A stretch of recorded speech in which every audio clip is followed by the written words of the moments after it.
My people, now welcome back to this channel. I keep going quarter and everybody will be saying they follow us. We really appreciate honor. I bet my people make una say congratulations to Opeoluwa Queen Olori Opeoluwa Elizabeth, the second wife to Ooni Of Ife, Ayodele Olofin Adimula Adeyeye Enitan Ogunwusi Ojaja the second. He don finally welcome the woman to him palace, like officially welcoming. My people, if una remember, na go know say this woman Elizabeth, when the Ooni Of Ife marry am, she no gree come palace o. But all of a sudden, I will just see say this thing una need to hear am, una need to see am. Now we say we could bring una, because immediately the wetin they call a monarch, when he married this Olori Elizabeth Opeoluwa, the woman no gree come palace. But e be like say things don dey settle for the palace, as the women wey be say they be the wife of Ooni Of Ife. E be like say they don dey know their places, and na so they just dey welcome each other come back to the palace.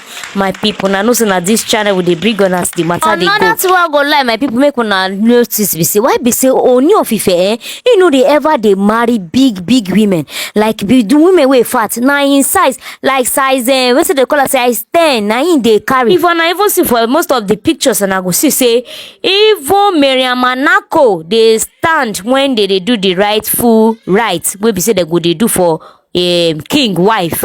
My people, I beg, I go like make una share una own opinion for the comment section. How you take see this thing? Because if palace don dey good, now you go see say people they come back. Oh, I be waiting you feel. I leave una make una enjoy this small clip.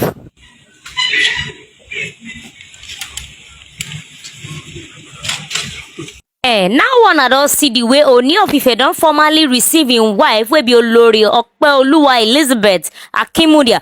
Now we say we don't accept am fully. We just pray say make wetin they call a palace no dey scatter. Or I be my people, una know say the matter as e be when person wey don comot before you call back, e go get as e be o. No be me talk am o. Olori Opeoluwa Elizabeth, na only God know the reason wey make it say you wan come still come o, and you know say fully Ooni Of Ife see they marry they go.